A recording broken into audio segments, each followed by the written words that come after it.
have Eric Ndaxin. Eric, it's good to have you here on the show. It's always good to be here and to talk sport. Yeah, definitely. Is what we are here to talk about sports. Last week, we about some fixtures coming from the top leagues in Europe. Talking about the top 5 leagues in Europe. We forgot to actually mention that the Nigerian Professional Football League actually kick-started. There was a goal rush right there in Bayelsa. Bayelsa actually in that particular game. We also have the Super Eagles, to talk about the 25-man squad released by the coach of the side, Jose Pizarro, ahead of this month's friendly against Saudi Arabia and Mozambique. Coach of the Bendel Insurance actually traveled all the way to Morocco. They did all their best, but then their best was not good enough. They also they lost and they were eliminated by the Moroccan team. All this and more we're going to talk about when we come back from this break.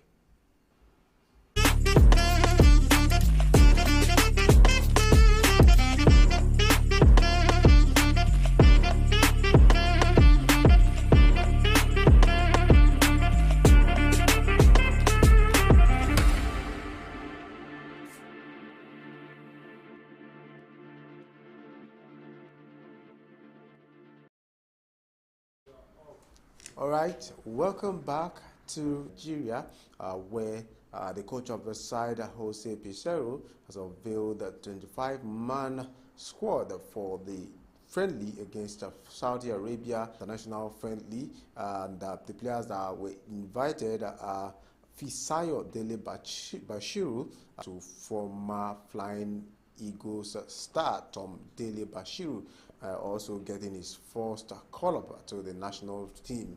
He also making a return to the national team. We have the likes of Kenneth Omero making a return, Alex Iwobi, Bright Osai, African Nations Cup, African Cup of Nations qualifier against Sao Tome and Principe. So they are being invited back to the team, and those that failed to make it this time, we have Ahmed Musa, William Trust, the rest of the squad, the rest of the players that are invited to this particular Zoho, in this particular one, Adebayo Adeleye, the goalkeeper, Olorunleke Ojo, Jordan Tanarega, Ola Ayina, Bruno Oyemeshi, Sami Ajayi, Calvin Bassi, Jamilu Collins, Wilfred Ndidi, Rafael Onyedika, Joe Aribo, Frank Onyeka, Kelechi Iheanacho. Others are Samuel Chukwueze,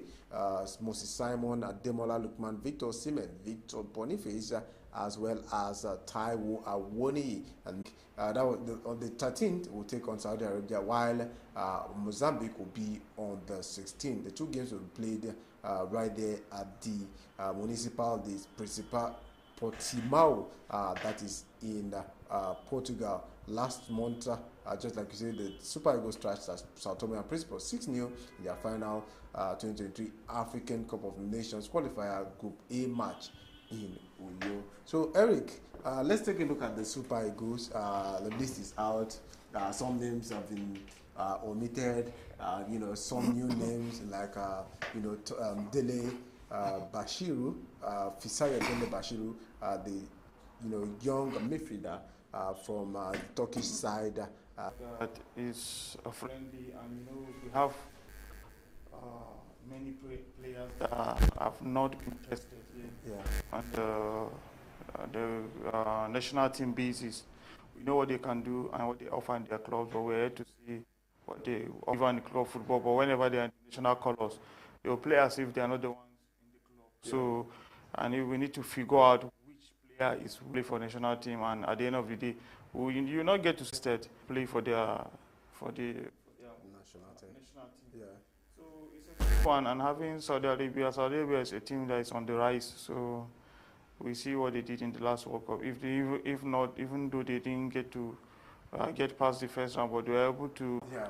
So, but now they are doing well, and Mozambique, like there is no pushover now in football. The so-called played for the Super Eagles. So he's actually a bad No, defender. that's a I very good believe inclusion. he's going to add value to that Super Eagles team. Now let's move on. Let's switch gears now. Let's talk about continental football. This time around, we're looking at the CAF Confederations Cup. No Nigerian team is in the CAF Champions League. Imba were eliminated quite early, and I think Remo Stars too were eliminated from the Champions League. So we have two of our teams. We're quite hopeful, except the fact that when you look at RS became insurance even before the ball was even kicked. When you consider our records against this North African side, but then they gave their best, lost 1-0 in Morocco to RS Bukin after playing out that 2-2 day that we talked about them, the result that they got at home and what they got away. To their credit, I think bow out of this competition with their head held high. I don't know what you think about their performance.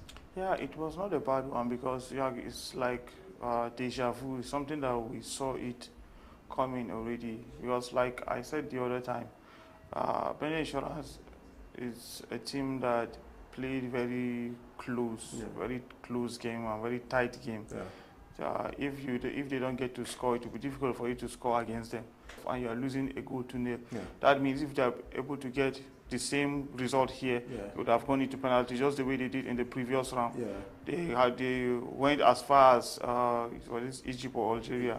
I think it was Tunisia or thereabouts. Okay, yeah, but I know it was a North African side. Yeah. They got a goal. They won by a lone goal here. They went there, played out, and edged them out via penalties. Yeah. It would have repeated because they know how to, no matter how they are, because they have been consistent like that for the past seasons. So you know that they have something going on for them at the back. Yeah. It's like the team, they are lose the game just with a lone goal. By just one goal margin. I don't think it's a bad one. Yeah. Like they did their best, like you said, the mistake has already been done. Yeah. I know it's becoming a norm, like going to the same North Africa to get a result. Last time they came back here, they lost the game here. Yeah. The same thing happened. They went to Ghana. Ended goalless. The same thing happened to Imba. Yes, well. The same to Imba. They scored 3 goals. I think. Can you imagine? 4-3. Yeah, 4-3. Came here that just one goal to nil. You don't need to stress. Yeah. But they ended up playing a goalless draw. Yeah. So I get that rhythm at home. Yeah. Because these not Africans, you can't go there. You can't go if you go to their home and get maybe a margin, just a goal margin defeat, then you must be a very, very good team or very, very lucky team to have escaped with just a 1-0 defeat. Yeah. But then, if you come to Nigeria in particular, it's always a problem to see Nigerian team. Gone are the days where Eyimba will team that anything that comes here will go back with at least 3 goals, if not 5. So we need to go back to those days where we know how to play. Or I don't know if the pressure is higher, but I don't see why it should be a thing of joy playing in front of your fans. Yeah. It should be a joyful, or maybe I don't know. Maybe the preparation was faulty because we're not just being lucky to have these competitions. Yeah. So you see teams preparing, using friendly matches to prepare. You don't prepare for tournament like this. You prepare for tournament with competitive matches, so that you have the feel, you have the taste of the action what you are facing. Because the people they are coming to play, you'll be playing against, are not playing friendly. You're coming to play friendly match. This is a real competition, so you can't come off a preseason friendlies or preseason competition which have little or nothing at stake, and then come to African Champions League or African Confederations Cup and expect to edge out teams that are fully prepared and which they have superior facilities. I think they have superior coaching crew. like almost everything we're lagging behind. So Yeah. we have to do extra to match up with the other teams out there. At least let's do something that will complement what we have. Yeah. And not having our league running, I don't think it's a plus for us. I think it's a big minus. Yeah, well, we did talk about, one aspect of the game that we are not getting right. So to say, the fact that, when you talk about this non-African side, their dominance in, African club football is not it's not just, by chance, so to say. Most of these club sides that they have there are well run. So you see, a club like Esperance, or the players 4, 5, 6, 7 years, or with the same, crop of players still intact for a very long, period of time. But here in Nigeria, once you see, a striker break out in, the season, the next thing, they are making that move to Europe. They are making that move to, the North African. They are making that move to even as far as Sudan, Tanzania. So these are the kind of things. He was part of the team from, with the first game in the competition. He scored their first game, I think, the first round. Scored their another goal. I think they only go in the first round. Then during that 2-2 draw against RSBK, he scored a goal. I think the first goal of the encounter for a Bedlam Insurance. What we do with our club sides. And talking about one club side that we, so to say. Well, I think it's a club from Cote d'Ivoire, Burkina Faso. Sorry, okay. A club from Burkina Faso. 2-0. We went away, got the result. Goalless, came back, to but at the end of the day, it's job done for Rivers United. Your take on Rivers United? Yeah, I think what they are doing now is something close to what Eimba was doing, like the early 2000s. That led them to African Champions League glory, 2003 and 12. Because like all these resources were there. It was the funds was their club in the Nigerian Premier League. So why then should I travel abroad when I'm having everything here? Yeah. So that's the same thing the North Africans, the structure they have, which is working for them. Yeah. Because you see players playing for 6, 7 years in the same club. Some start their career there and finish it there without thinking of going to Europe. Because what do you want to go to Europe? You want to go to Europe for greener pastures. Your league already is a greener pasture. Yeah. So why then you don't notice? If you notice, you don't see a lot of movement around the club. Most of the players are there because I think the handlers, which is the Rivers State government, I think they are doing a great job in putting the teams together. Their incentives are there, so they are always playing. It's their I say the golden era for them. This era, they should be able to crown it with an African, a very remarkable feat for them to achieve at this point, because as far as I'm concerned, they are the only representative we have. They are the only CAF competition. Yeah, it's like in Nigeria, let me put it this way, because if you look at it consistently, they won. They still push ahead. Still went to the semi-finals. Still, in a particular government. When the government switch, moves on, I think it's always very difficult. And just to buttress your point about Rivers United doing it right, one aspect that I like about the way they are running the club is the fact that they've kept the same coach for as long as I can remember. Stanley Kuma has been with the club for over 4 to 5 seasons. I can't even remember. He's been, the handler of the team. Right now, they are the longest serving manager that we have in the league. Every other manager, has moved from one. We have Fatai Osho, managing Eimba. Right now managing Akwa United. We have, different managers. They keep moving around Rivers United. Let's hope that, that can actually translate to something very good on the field of play for Rivers United, because we've been starved, so to say, for so long for winning, that continental trophy, that club competition continental trophy. Let's hope that Rivers United can actually bring back those that were so dominant as far as So let's actually take a short break. We still have so much to talk about, more especially from the home front. Nigerian Professional Football League. Kick short break.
Welcome back to the show. It's still Sports Center right here on Tracosia TV. For now, we're going to be transmitting on YouTube. So make sure you subscribe to our YouTube channel, Tracosia TV. Subsequently, we're going to expand, and then we'll continue to keep you updated. It's not just about sports. Right here we have other programs that are going to kickstart. We're going to kickstart very soon, quite a lot of them, and we'll promise to keep you entertained. But right now, what we're doing is all about sports, and for me and Eric is actually we are practically you're seeing two sports enthusiasts right here. It's not just football. We have sometimes we do talk about other sports as well, basketball, boxing, MMA. But for now, let's make do with these stories, more especially coming from the home front, coming from Nigeria, and talking about news coming from Nigeria. And the a letter has been addressed to the 20 participating club and other stakeholders of the NPFL. The Chief Operating Officer, Davidson Owomi, actually disclosed that the champion of this season, Nigerian Professional Football League, will receive a sum of 100 from what we had last season. Also, a total of 200 million grant will be given to 20 clubs that would participate in this season's league, and 10 million each has been given, or will be given rather, to the club sides for smooth operation as the season starts. And talking about the start of the season, Sporting Lagos made their debut in the league with four-side gained promotion to the NPFL last season, and review Oyemere gave the home team the lead 3 minutes before the break, and Oyemere, who rose higher to nod home Jonathan Aluku's cross. Also, we had Aqua earlier, which had a lot of goals, about 8 goals, that they happened to score in this particular one. Aqua United, being tutored by Fatai Osho, were defeated by Bayelsa United 5-3, and just like I said, of the encounter. So Aqua United period in time, but then they lost concentration in the last 15 minutes, and they conceded 3 goals in this particular encounter. So a very bad one for Aqua United. Also, we had, Kano Pillars. Your take on this? Number one, the 150 million prize money. Last season, it was 100 million, and this season they decided to increase it to 150 million. A good one, you will say. Yeah, that's a giant step in the right direction. Yeah. The funds will be managed very well. I think this, like we finally, beginning to get our footings right. Yeah. And it's a good one. Maybe next season it will be another upgrade. Yeah. And who knows, maybe in the next few years, couple of years, you'll see teams getting up to maybe $500 million. Yeah. For winning the competition, and to make players, to make us retain more players, because this is what we've been talking about. Yeah. When the resources are here, there's no point going out. Yeah. If make it more competitive, and when you home always win, and you go away and you lose the match. This time around, anything can happen. So it's the league is to me is getting on fine, and we just wait to see how it evolves over the time. All right, let's talk about Sporting Lagos. First match locating, because when you look at all over the world, the club sites you have been run by private individual, but right here in Nigeria it's actually quite different. But that it seems like a lot of people are beginning to get involved. We have Doma. Also, in this the Nigerian Professional Football League, privately run club. We also have, Sporting Lagos now, based in Lagos, playing in the Nigerian Professional Football League. Do you think they can actually sustain this momentum, because it's 2-0 win over Gombe United? Yeah, you know something about Sporting Lagos. I initially didn't pay attention to when they are already in NNL, when they are getting this result, Sporting Lagos. It didn't come to my memory that I actually saw them play. That was in Porto Novo, I think 2018. Yeah. When we went for a scouting competition like that. Then I was with Sunsel FC. It's an under 17, under 16, under 17 competition. The second team that came from Nigeria. Sunsel from Ogara came from Nigeria, and then Sporting Lagos came at the dying minute as a replacement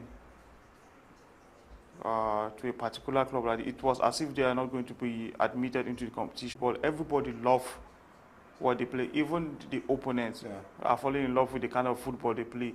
You see them building from the back. There's nothing you can do to stop them building from the back. They will, no matter what you do. If you like, let the whole opponent come to their half. They will build from back and take it upward. They are so good at that. And so when I put everything together, I wasn't surprised, because it's like, how many years? 2018 to 2023, like 5 years in between. Any team that is serious will have a good team. And if they can have a good team, under 17 team, around 2018, I know most of the players must have gone to Europe by now. But it's a team that always put together. Now you know that they have it's a system. A team that have a system that always, whatever player comes there, you play according to the system, not you bringing your own style to play, but you play according to what you see. They are just like the Barcelona Academy that we know, the Arsenal Academy, that are renowned in like creating great players.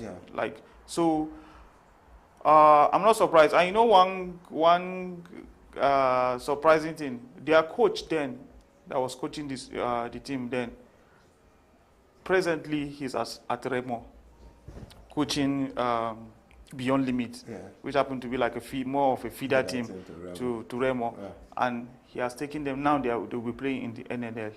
So if you check, it's because then the coach, everybody sees him as a very young coach, very tactical coach. So having them now, checking him living there, coming to join Remo, but still they continue with their progression because of the system they have on ground. And check out, it's possible to see beyond limit playing in the league, in the Premier League next season, because they have a good system, they have a good coach. And that's why Sporting Lagos, when I put everything together, I was not surprised. I know that they have always been a very good team. So even then, we see them, we know that this team will go far. And now, surprisingly, they got qualification. Now they won their first match. And the joy of it all is a privately owned club, what we have been hoping to get. Now, we're beginning to get them come into play. And we hope that they play very well and stay and go to any venue and get the result. Provided they are playing good football, you can go to anywhere and get result. And I hope to watch them. Like, I'll have to watch one of their matches, league matches, to see how they really play. And so that you can really put. I believe I know that Sporting Lagos has been a good team, and I expect them to do well, because now presently looking crispy for them. Yes. So we hope they take advantage of this, and if possible, if they can get a continental spot, but they should have a first half finish, so that we know that they will make a statement in their first season, and subsequently we'll see how far they will go. But a good result for them, and we'll see how they progress. Yeah, definitely. We're looking forward to how this team will actually go. Are they going to go far? Are they going to? We talked about the result between Aqua United and Bayelsa United. What do you have to say about that? 5-3. Yeah, I think that this will be one of the biggest scoreline in the history of Nigerian football league. Having one of their players, Bayelsa United players, that same evening. But when I saw the scoreline, I quickly called him to find out how did everything go. So it was like that the team, they were lucky enough to have Aqua United losing their concentration, so they capitalized on it, and that's how the goal rush came towards the ending of the day. It's not all about taking the lead. Will you be able to maintain the lead? That's one thing. Taking the lead is one thing, maintaining the lead is another thing. But it's a good one for Bayelsa United. They are still seeing everything like fresh in the league. Like hopefully this season they will put a very good fight, because they have always produced a good team. They have always kind of stamped their own authority. Like when you're talking about some good teams in the league, at least apart from when they went down and they find it very difficult to come back up, but thank goodness they are back up in the league, and they started in a very dramatic fashion. But at the end of the day, I believe they will pick up from this. They will learn from their own mistakes. They will know that, and they should also know that such chances don't come always. You can go down till the end of the final league like that. So having that come, maybe before you get to see that kind of result again, take maybe some seasons to see something happen like that. But it's a good one for them, good win for Bayelsa, because like football is about goals. When you have the goals coming in, so sometimes it doesn't matter who is scoring, but let's see the goals keep coming, and everybody will have something to smile in the stadium. At least when you get to stadium to pay to watch for this, you need to see goals. I can't go and pay my money to sit down and watch a goalless draw. It doesn't make any sense. That's why you see football is not so popular in America, because they will be like, it's better to go and watch basketball than in almost every minute, second, something is happening. But football, you keep down. Sometimes you have to wait maybe till the last minute Yeah. before you see something to jubilate. Yeah. So it's kind of frustrating at some point. Yeah. But that's why it's football and not basketball. Yeah. So it's a good one. Fantastic result and a fantastic win for Barca United as well. All right, let's this time around is Europe, and we're not going to be so thorough as regards to giving you the result. We're going to be picky, so to say, hammer on the key games, key matches that were played over the weekend. Let's start from the Spanish La Liga, where Barcelona, courtesy of that late goal from. I don't know what to call it, from Sergio Ramos. It was an own goal for favor of Barcelona against Sevilla. So also in the Spanish La Liga, we saw Real Madrid beating Girona. Girona, for me, the surprise package of the season. At that point in time, they were on top of the table, but then the Madrid team was able to clip their wings. A 3-0 win for Real Madrid against a high-flying Girona. So, your take on these results coming from the Spanish League? We have other results, as you can see from the screen right there. Sevilla, talking about Atletico Madrid in action against, Cadiz, a 3-2 victory for Atletico Madrid. Atletico Madrid had to come back, come back into that game to actually get a win in that particular encounter. So your take on the results from the Spanish La Liga? Yeah, like we've always said, this is football. Mm-hmm. It's not draft or basketball. No. Like, you don't underrate teams here. That's why you see, if you're going to play, you have to go all out to play as if you are playing maybe the final. Lucky Barcelona, they were able to get a gift from Ramos that sealed the win for them.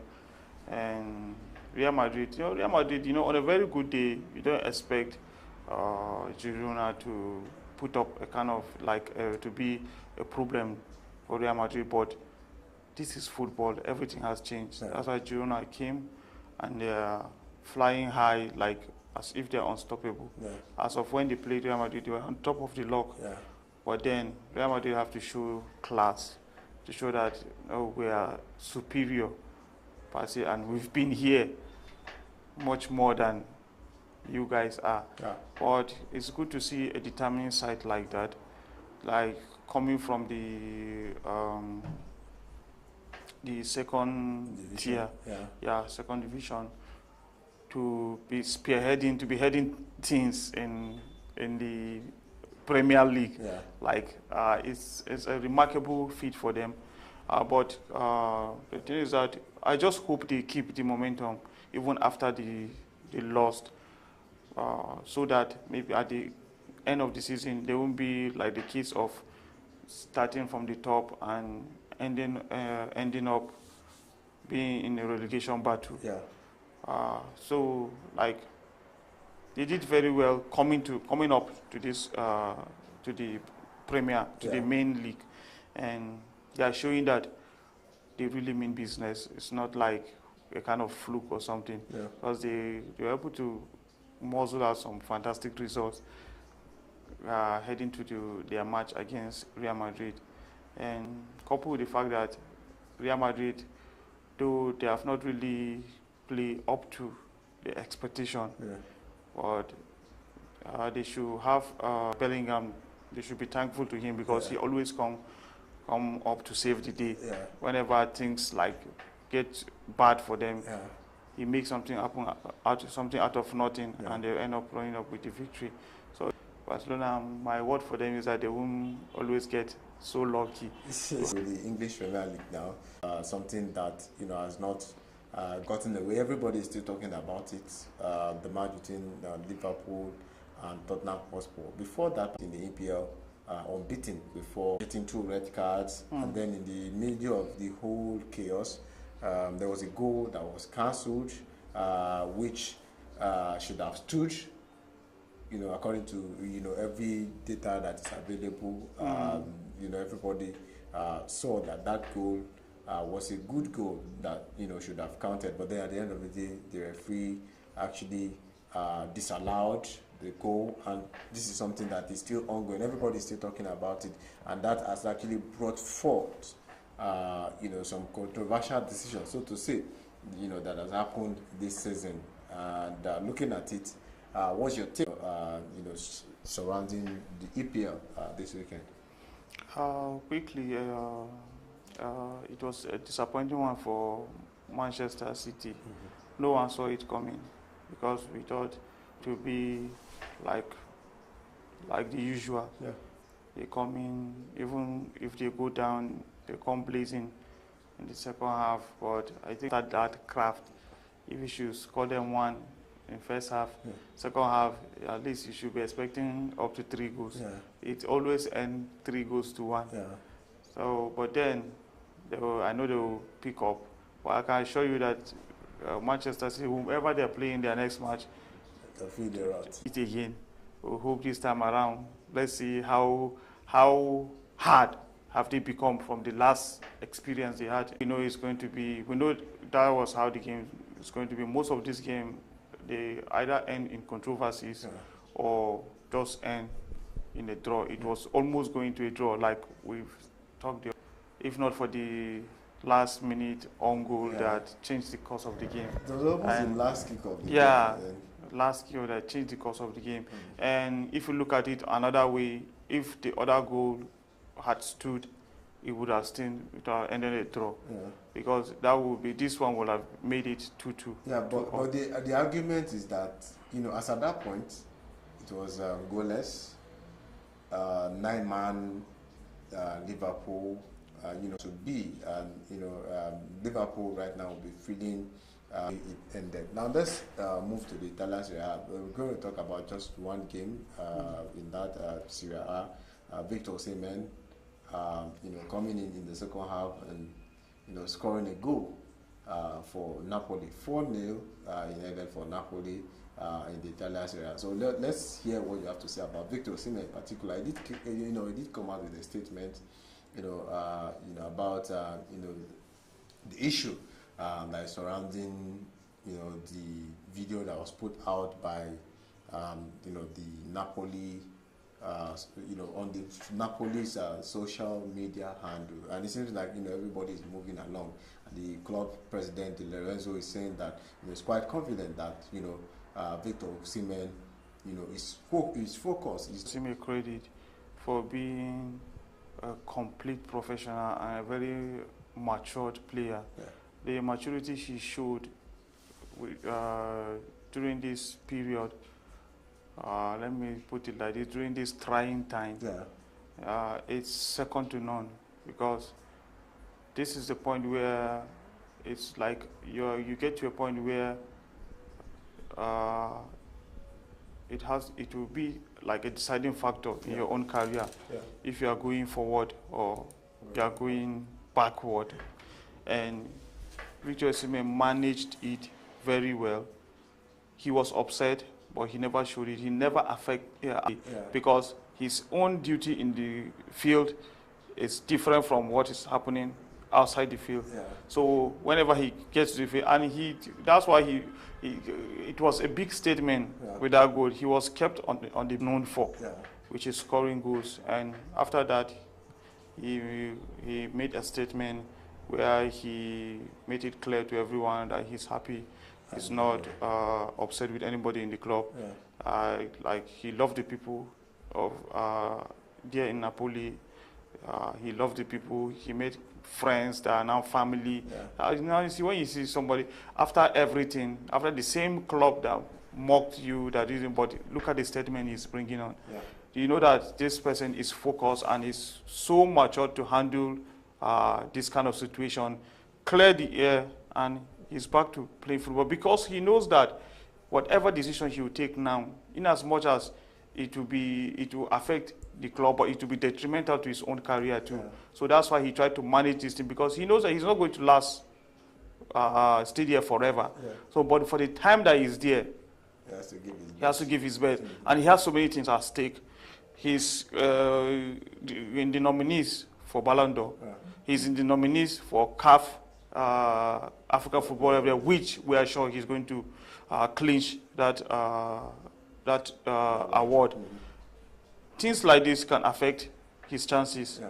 So I know he knows about all these things. That's why he decided, Dan, these people make me lose my own, because that will be his own personal achievement, not the club achievement. So he's focused on that, making himself on his own target, because he has his own personal target. Yeah. So I think those are the things that influence his decision to approach the thing in a very matured way, so that.